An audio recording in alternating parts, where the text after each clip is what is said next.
নমস্কার বন্ধুরা, কৃষ্ণা ফুড ওয়ার্ল্ডে আপনাদের স্বাগত। আবারও একটি নতুন ভিডিও নিয়ে চলে আসলাম।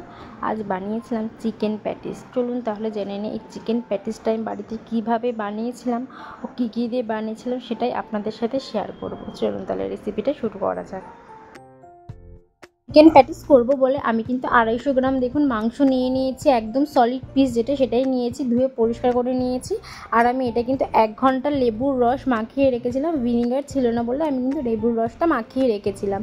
আর এদিকে দেখুন একদম ছোট ছোট করে আলু কেটে নিয়েছি, পাতলা পাতলা করে। আপনারা মনে করুন আলু আমি এভাবে কেন কেটেছি, সবাই তো নর্মালি চিকেন প্যাটিস বা চিকেন চেয়ের কোনো রেসিপি করতে গেলে সবাই কিন্তু আলু সেদ্ধ করে দেয়, আমিও সেদ্ধ করেই দিই। আমি কিন্তু আজকে সেদ্ধ করে দেইনি, আজকে কিন্তু আমি এটাকে ভেজে দেবো। দেখুন ওইদিকে আমি নিয়ে নিয়েছিলাম পেঁয়াজ, টমেটো, ক্যাপসিকাম, কাঁচা লঙ্কা নিয়ে নিয়েছিলাম। আর এবার চলুন তাহলে রান্নার পুরোপুরি শুরু করা যাক। এবার দেখুন গ্যাসে আমি কড়াই বসিয়ে দিয়ে তার মধ্যে পরিমাণ মতো সর্ষের তেল দিয়ে দিয়েছি। সর্ষের তেলটা গরম হওয়ার পরেই কিন্তু তার মধ্যে আমি দিয়ে দিলাম ওই ছোট ছোট পাতলা পাতলা করে কেটে রাখা আলুগুলো। এবার আলুগুলোর মধ্যে সামান্য একটু নুন দিয়ে খুব ভালো করে ভেজে নিতে হবে। একটু নরম নরম করে ভাজবো, মানে একদম কড়মড়ে যেটা হয় আলু ভাজা সেরকম নয়, একটু নরম নরম করেই ভাজবো।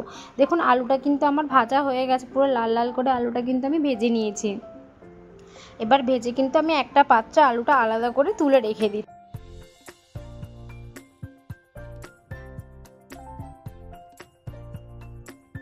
আলুটা ভেজে কিন্তু তুলে আমি একটা পাত্রে রেখে দিয়েছি। এবার আলু ভেজে নেওয়ার পরে যে পরিমাণ কড়াইতে তেল ছিল সেই পরিমাণ তেলের মধ্যে কিন্তু আমি দিয়ে দিলাম কেটে রাখা পেঁয়াজটা। এখানে একটা বড় সাইজের পেঁয়াজ দিয়েছিলাম, তাই এতটা পেঁয়াজ হয়েছে।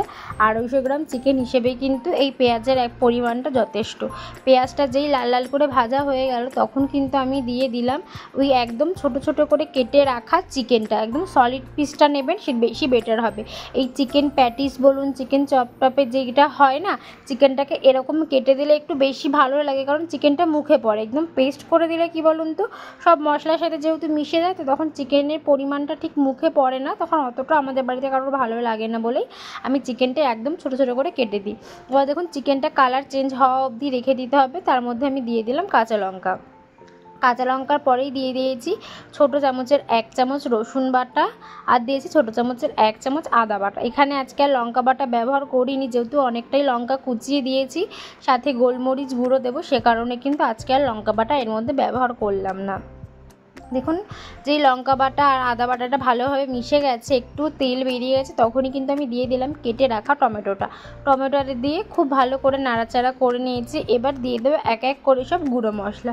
গুঁড়ো মশলা সবার প্রথমে দিয়েছি 1 চামচ ধনে গুঁড়ো ও 1 চামচ জিরে গুঁড়ো, সাথে দিয়েছিলাম 1 চামচ কাশ্মীরি লঙ্কার গুঁড়োটা, ঝাল লঙ্কার গুঁড়ো না, জাস্ট একটু কালারের জন্য আমি দিয়ে দিয়েছিলাম 1 চামচ কাশ্মীরি লঙ্কার গুঁড়ো। আর সাথে দিয়েছিলাম পরিমাণ মতো হলুদ।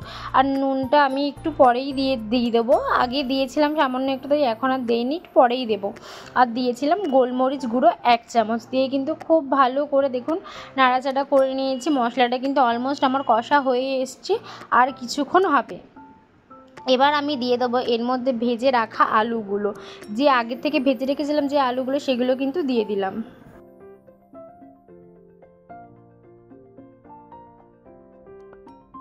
আর আলুটা দেওয়ার পরে খুব ভালো করে মিক্সড করে নেওয়ার পরে এবার এর মধ্যে দিয়ে দেব কেটে রাখা ক্যাপসিকামগুলো।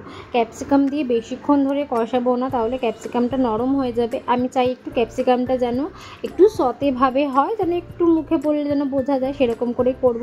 দেখুন ক্যাপসিকামটা দিলাম, দিয়ে বেশিক্ষণ রাখবো না, অল্পক্ষণ রেখেই কিন্তু আমি নামিয়ে ফেলবো। আর এইদিকে একটা লেবু নিয়েছিলাম, একটা গোটা নয় 3 ভাগ নিয়েছিলাম একটা গোটা লেবু, 3 ভাগের থেকে আমি লেবুর রসটা বার করে নিচ্ছি। যেহেতু আজকে আমার ভিনিগার নেই, সেক্ষেত্রেই কিন্তু আজকে আমি লেবুর রসটা ব্যবহার করছি। আর তোমাদের ঘরে যদি ভিনিগার থেকে থাকে তাহলে ভিনিগার দিতে পারো, ভিনিগারের থেকে লেবুর রসটাই বেটার, সেক্ষেত্রে কিন্তু লেবুর রসটাই ব্যবহার করছি। লেবুর রসটা দিয়ে দিয়েছি। এবার যেটা লেবুর রসটা তো বাটির মধ্যে বার করে নিয়েছিলাম, বার করে লেবুর রসটা দিয়ে দিচ্ছি। আর এই মুহূর্তে গ্যাসের ফ্লেমটা কিন্তু বন্ধ করে দেবো, গ্যাস আর জ্বালিয়ে রাখবো না। দিয়ে কিন্তু লেবুর রসটা দিয়ে খুব ভালো করে মিক্সড করে নিচ্ছি। তারপরে দিয়ে দিচ্ছি 2 চামচ টমেটো কেচাপ। এই টমেটো কেচাপটা কিন্তু আমার বাড়িতেই বানানো, তোমরা আমার আগের ভিডিও যারা দেখেছো তারা ভালো করেই জানো এই টমেটো কেচাপটা কিন্তু আমি বাড়িতেই বানিয়েছিলাম। দিয়ে খুব ভালো করে নাড়াচাড়া করে নিচ্ছি। গ্যাসের ফ্লেমটা তো এই মুহূর্তে বন্ধই ছিল। এবার দেখুন বেশ খানিকটা ধনেপাতা কেটে নিয়ে কিন্তু ওপর থেকে আমি সুন্দর করে ছড়িয়ে মিক্সড করে কিন্তু আমি নামিয়ে ফেলবো। এবার এটাকে আমি ঠান্ডা করতে দেব। এদিকে এটা ঠান্ডা হোক, ততক্ষণ কিন্তু আমি ওইদিকে ময়দাটা এবার এইদিকে আমি ময়দাটা মেখে নেব। ময়দা মাখার জন্য সবার প্রথমে দেখুন আমি একটা ছাঁকনি নিয়ে নিয়েছি, ওর মধ্যে দিয়ে কিন্তু আমি ময়দাটাকে চেলে নেব, কারণ এখন বর্ষাকাল চলছে, সেক্ষেত্রে একটু আটা ময়দা জাতীয় জিনিসগুলো একটু চেলে খাওয়াই ভালো, কারণ পোকা হয়ে যাওয়ার সম্ভাবনা থাকে বেশি। সেক্ষেত্রে কিন্তু আমি প্রথমে 3 চামচ নিয়েছি, পরে আরও 3 চামচ নিয়ে কিন্তু ময়দাটাকে খুব ভালো করে চেলে নিয়েছি। 3 চামচ বলতে আমি এখানে 3 হাতা কিন্তু ময়দা নিয়েছিলাম মিনিমাম, তাও এখানে নাই করে প্রায় 500 থেকে 600 কিন্তু ময়দা ছিল। ময়দা আমি মেখে নেব। মেখে নেওয়ার জন্য সবার প্রথমে ময়াম দিতে হবে। ময়ামের জন্য আমি দিয়ে দিলাম চিনি, নুন আর তেল। এখানে তেল দিয়েছি প্রায় 2 চামচ বড় চামচের, আর চিনি দিয়েছিলাম প্রায় ছোটো চামচে 2 চামচ, আর নুন দিয়েছিলাম স্বাদ অনুযায়ী। দিয়ে কিন্তু খুব ভালো করে ময়দাটাকে ময়াম দিয়ে মেখে নিতে হবে। এবার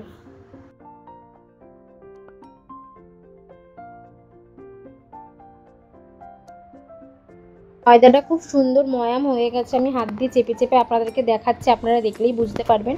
এবার কিন্তু একদম জল দিয়ে যেমন নর্মালি একটা ডো করে ময়দা মাখি, সেরকম কিন্তু ডো করে আমি এবার ময়দাটা মেখে নেব।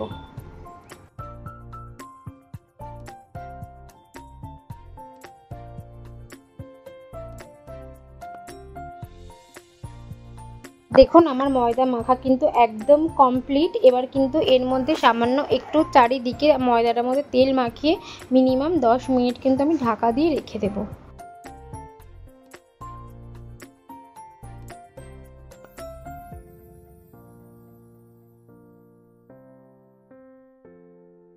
এইদিকে ময়দাটা 10 মিনিট ঢাকা থাক, ততক্ষণে এখানে আমরা একটা মিক্সচার বানিয়ে নিই। চলুন, প্রথমেই দেখুন আমি এখানে নিয়ে নিচ্ছি 3 চামচ ময়দা, আর তার মধ্যে নিয়ে নিয়েছি 4 চামচ তেল। এখানে মানে যে পরিমাণ আমি ময়দা নেব তার থেকে একটু বেশি তেলটা নিতে হবে, খুব বেশি নয়, একটু বেশি নিলেই হবে। দেখুন আমি কিন্তু ময়দার মধ্যে 4 চামচ ময়দার মধ্যে 3 চামচ ময়দার মধ্যে কিন্তু 4 চামচ তেল দিয়ে ভালো করে একটা মিক্সচার বানিয়ে নিয়েছি। আর এদিকে তো আমার 10 মিনিট হয়ে গেছে সব রেডি করতে করতে। এবার চলুন তাহলে ময়দাটাকে খুব সুন্দর করে আরেকটু হাত দিয়ে মেখে লেচি কেটে নিই এক এক করে।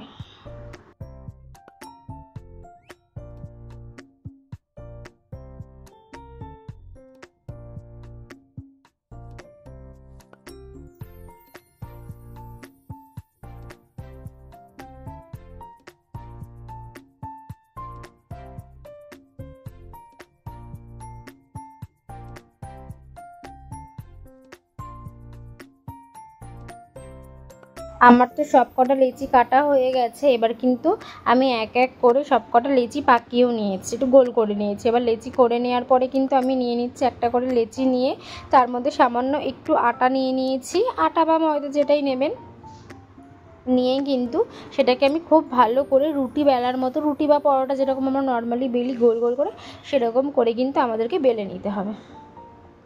এবার দেখুন এক এক করে সব কটা কিন্তু আমি বেলে বেলে এক সাইডে রেখে দেবো। একদম পাতলা করে বেলতে হবে, খুবই পাতলা, যেটা এফোর ওপর দেখা যাবে।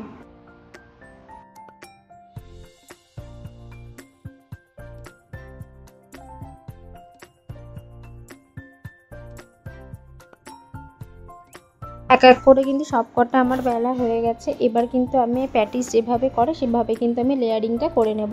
দেখুন আমি লেয়ারিং করার জন্য প্রথমে একটা কিন্তু ময়দার যে মেখে নিয়েছিলাম, যেটা বেলে নিয়েছিলাম, সেটা কিন্তু আমি দিয়ে দিলাম।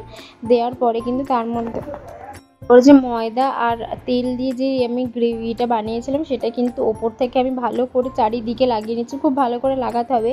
এটা কিন্তু ভালো করে না লাগালে এক একটার ওপর এক একটা কিন্তু যে রুটিগুলো বানিয়েছি সেগুলো কিন্তু থাকবে না। এবার ওপর থেকে সামান্য একটু ময়দা ছড়িয়ে নিচ্ছি, ছড়িয়ে নিয়ে কিন্তু আর একটা যে বেলার রুটি আছে সেই রুটিটা কিন্তু আমি এক এক করে দিয়ে দিচ্ছি। দিয়ে চারিদিক থেকে খুব ভালো করে আবারও সেই ব্যাটারটা লাগিয়ে দিচ্ছি। এবার এক এক করে কিন্তু আমি 5টা লেয়ারিং এভাবে বানিয়ে ফেলবো।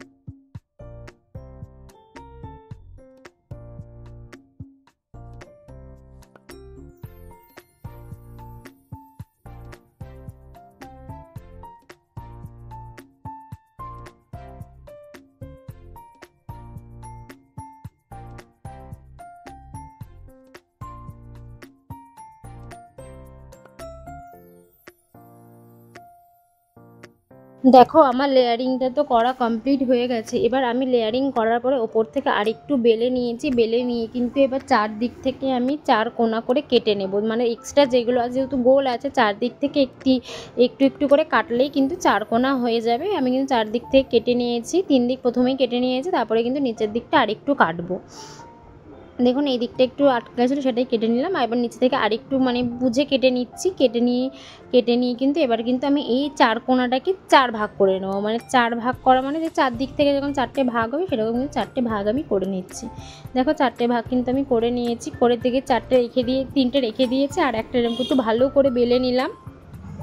যেহেতু ময়দা, এটা কিন্তু রেখে দিলেই ছোট হয়ে যায়, সে কারণে কিন্তু আমি চারিদিক থেকে নিয়ে একটু একটু করে বেলে বেলে নিচ্ছি। বেলে বেলে এক এক করে কিন্তু আমি করে নেব।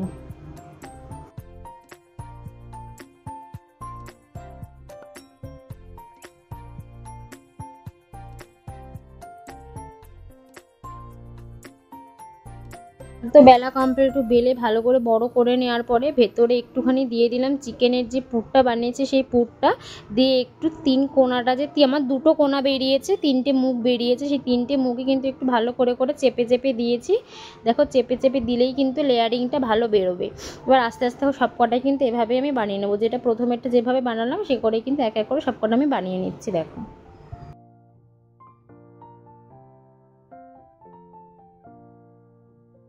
এক এক করে প্রায় আমি 8টা বানিয়ে ফেলেছি। এবার চলো তাহলে এইগুলোকে ভাজা যাক। কি যেভাবে ভাজবো সেভাবে দেখিয়ে দিই কীভাবে ভাজলাম আমি। প্রথমেই আমি গ্যাসে কড়াই বসিয়ে তার মধ্যে আমি পরিমাণ মতো দিয়ে দেবো রিফাইন তেল। এখানে একটু বেশি করে রিফাইন তেলটা দিতে হবে, কারণ এই প্যাটিসগুলো কিন্তু একদম ছাকা তেলে ভাজতে হবে। একটু সময় নিয়ে তেলটা গরম করে নেবে, খুব গরম একদম করবেন, একটু গরম হবে যখন, তখন কিন্তু এই প্যাটিসগুলো ছেড়ে দেবে। আমি প্রথমে 2টো ছেড়েছি, যদি কোনো কারণে লেগে যায় সে কারণে কিন্তু উল্টাতে অসুবিধা হতে পারে, তার জন্য কিন্তু অল্প করে 2টোই দিয়েছি। এবার কিন্তু ফ্লেমটা একদম কমিয়েই দিতে হবে, একদম মিডিয়াম ফ্লেমে রেখে আস্তে আস্তে সময় নিয়ে লাল করে ভাজতে হবে। দেখুন কি সুন্দর কিন্তু পাপড়িগুলো কিন্তু দেখা যাচ্ছে, মানে যে আমি লেয়ারিংটা করেছি সেই লেয়ারিংগুলো কিন্তু এক একটা করে খুলে যাচ্ছে। আর খেতেও যেন একদম দারুণ হয়েছিল, কুড়মুড়ে কুড়মুড়ে খেতে হয়েছে। চলো তাহলে প্রথমেরটা তো ভাজা হয়ে গেল, তুলে নিয়ে একটু লাল লাল করে ভেজেছি, কারণ নয়তো ক্রিস্পি কিন্তু হবে না। এক এক করে কিন্তু সবকটা তুলে নিলাম, বাদ বাকি যেগুলো ছিল সেগুলোও কিন্তু এক এক করে আমি ভেজে ফেলবো। দেখো পরে যেই 2টো ছিল সেইগুলোও কিন্তু আমি দিয়ে দিলাম। এবার কিন্তু এক এক করে সবকটা আমি ভেজে নিচ্ছি। দেখো আমার সবকটা কিন্তু পরপর করে ভাজা হয়ে গেছে। এবার চলো একটু সুন্দর করে সার্ভ করে নেওয়া যাক। কি সুন্দর করে একটু সার্ভ করে নিই চলো সসের সাথে। দেখো আমি কিন্তু সসের সাথে সুন্দর করে সার্ভ করে নিয়েছি। এদিকে টমেটো সস, এদিকে নিয়েছি। চলো তাহলে তোমাদের সাথে একটু ভেঙে দেখাই কেমন ক্রিস্পি হয়েছে। দারুণ ক্রিস্পি হয়েছিল। দেখো ধরা মাত্রই কিন্তু ভেঙে যাচ্ছে, আর খেতেও কিন্তু দারুণ হয়েছে। তোমরাও বাড়িতে বানিয়ে দেখো। আর আমার ভিডিওটা ভালো লাগলে like, comment, share and subscribe করতে কিন্তু একদমই ভুলো না।